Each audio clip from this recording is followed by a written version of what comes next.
ఈ రోజు మనం శివపార్వతుల అర్ధనారీశ్వర రూపం గురించి తెలుసుకుందాం. పురాతన కాలంలో భృంగ మహర్షి అనే ఒక మహానుభావుడు ఉండేవాడు. ఆయనకు భగవంతుడు శివుడి పట్ల ఎంతో భక్తి ఉండేది. ప్రతిరోజు ఆయన కైలాసానికి వెళ్లి శివుడిని దర్శించి ఆయన చుట్టూ ప్రదక్షిణ చేసేవాడు. కానీ భృంగ మహర్షికి ఒక లోపం ఉండేది.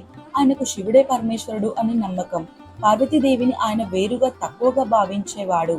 ఒకరోజు భృంగి కైలాసానికి వచ్చి శివుని చుట్టూ ప్రదక్షిణ చేయాలని ప్రయత్నించాడు. అప్పుడు పార్వతీదేవి శివుని పక్కన దగ్గరగా కూర్చొని ఉంది. అప్పుడు భృంగ మహర్షి నమస్కరించి, ఓ మహదేవ, నేను మీ చుట్టూ మాత్రమే ప్రదక్షిణ చేయాలనుకుంటున్నాను అని అన్నాడు. అప్పుడు దేవి చిరునవ్వుతో, మేము ఇద్దరం వేరువేరు కాదు, ఒకటే, శివశక్తులు విడివిడిగా లేవు అని అంది. కాని భృంగి తన మొండితనంతో నా భక్తి శివుడికే అని చెప్పాడు. అప్పుడు వెంటనే శివుడు మరియు పార్వతి కలిసి అర్ధనారీశ్వర రూపంలో ప్రత్యక్షమయ్యారు. ఈ రూపంలో చూసిన భృంగి తన అహంకారాన్ని వదలలేదు. అతను తన రూపాన్ని ఒక తేనెటీగలా మార్చుకొని పార్వతీదేవి భాగం తాకకుండా శివుని చుట్టూ ప్రదక్షిణ చేయాలని ప్రయత్నించాడు. ఇది చూసిన పార్వతీదేవి కోపగించుకుంది.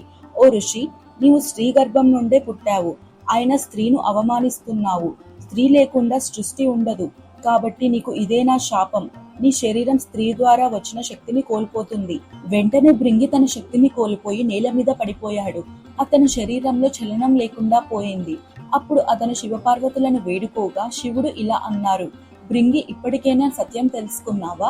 శక్తి లేనిదే జీవం లేదని. మహాదేవుడు కరుణతో ఆశీర్వదించి మూడవ కాలును ఇచ్చాడు. దీంతో భృంగి మళ్ళీ నిలబడగలిగాడు.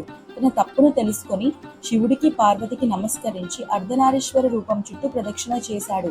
ఆ రోజు భృంగ మహర్షి తెలుసుకున్న సత్యం ఏమిటంటే శివశక్తులు ఒకటేనని. జై పార్వతీపతయే, హర హర మహాదేవ, శంభో శంకర.